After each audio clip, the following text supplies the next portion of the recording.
জলপাই মাখাবো, চুলা আগুন না দিয়েই আমরা মরিচ পোড়ানো শুরু করছি গাইস। দেখছেন এই অবস্থা। যাই হোক, ভাবতেছেন মরিচ পোড়াই আপু কি ভাত খাবে? আরে না, ভাত টাত খাবো না। কী করবো বলেন তো? মাগো হাত পুড়ে যায়। এই যে মরিচটাকে এভাবে পোড়ায় নিতে হবে, জলপাই মাখানো হবে।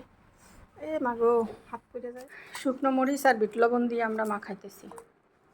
নাও মাখো। সিদ্ধ জলপাই দুটি দিয়ে দিবে, এর মধ্যে তাহলে টেস্ট আলাদা হয়ে যাবে।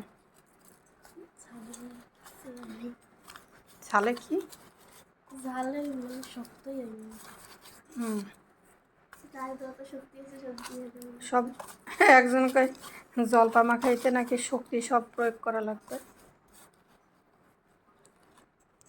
আম্মু আচার বানানোর জন্য সিদ্ধ করছে, আর আমরা এগুলোর এখন কট করে নিয়ে যাচ্ছি কিছু কিছু। কতটুক খাইতে পারবো ততটুক মাখো। এবার এটা সরাই তো। এবার আমরা পরিমাণ মতো একটু সরিষার তেল দিলাম। আর দেবো না, একটু খাই দেখো লবণ হচ্ছে কিনা। ও তাহলে এটা দেওয়ার দরকার নেই, ধনে পাতা থাকলে দিতাম। তোমাকে নিয়ে আসো, তুমি আলাদা দিয়ে খাই না মাখায়। ও আবার খায় না ধনে পাতা। তো ফাইনালি এই যে আমাদের এটা কিন্তু মাখানো শেষ। কারোর যদি জিহ্বায় পানি টানি চলে আসে এই জন্য আমরা কিন্তু কেউ দায়ী না গাইস। এই যে গাইস,